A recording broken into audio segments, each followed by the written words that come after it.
என் அன்பு தமிழ் சொந்தங்களுக்கு வணக்கம். வெஜ் அண்ட் நான்வெஜ் சேனலில் இப்போ நம்ம ஹெல்த்தியான பைனாப்பிள் கேசரி எப்படி பண்ணுறதுன்னு பார்க்கலாம். என் சேனலை இன்னும் சப்ஸ்கிரைப் பண்ணாமல் இருந்தால் இந்த சப்ஸ்கிரைப் பட்டனை கிளிக் பண்ணுங்கள். மறக்காமல் இந்த பெல் சிம்பிளையும் கிளிக் பண்ணுங்கள். என் ரெசிபி உங்களை தேடி வரும். பேனில் 2 ஸ்பூன் நெய் ஊற்றிருக்கேன். இப்போ நம்ம ரவையை வறுத்துக்கலாம். 1/2 கப் ரவை சேர்த்துருக்கேன்.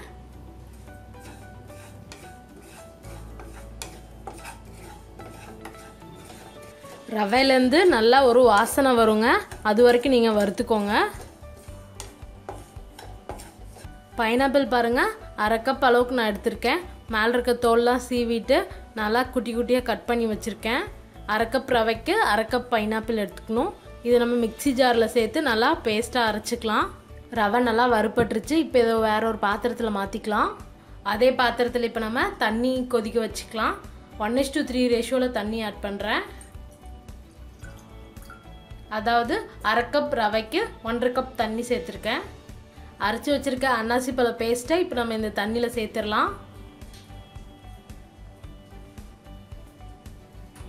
சேர்த்துட்டு நல்லா கலந்து விட்டுருங்க.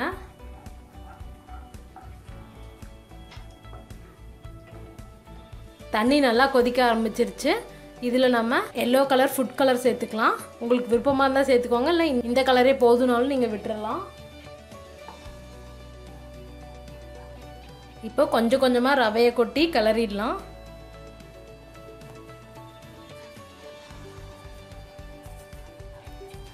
கட்டி இல்லாத மாதிரி பார்த்துக்கோங்க. கொஞ்சம் கொஞ்சமாக கொட்டி கிளறுங்க.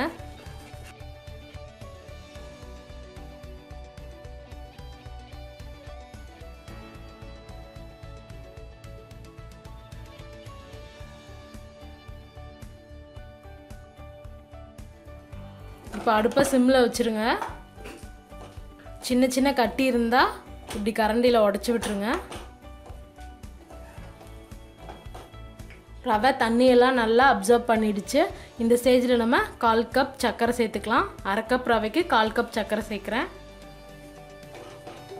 சர்க்கரை சேர்த்துட்டு நல்லா கலரி விடுங்க.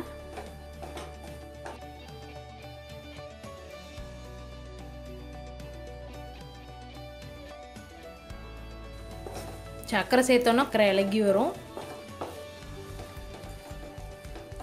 இதில் ஒரு சிட்டிகை ஏலக்காய் பொடி சேர்த்துக்கலாம். இதில் ஒரு சிட்டிகை உப்பு சேர்த்துக்கலாம்.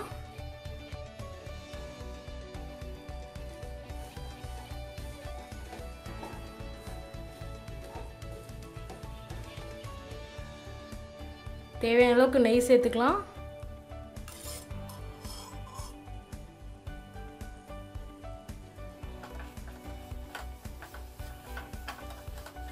இப்போ நெய்யில் வறுத்து வச்சுருக்க திராட்சை முந்திரி சேர்த்துக்கலாம். உங்களுக்கு விருப்பமான அளவுக்கு நெய் சேர்த்துக்கலாம், எவ்வளோ வேணுமோ அவ்வளோ. இப்போ பாருங்கள், பேனில் ஒட்டாமல் இப்படி வருது இல்லையா? இந்த ஸ்டேஜில் நம்ம அடுப்பை ஆஃப் பண்ணிடலாம்.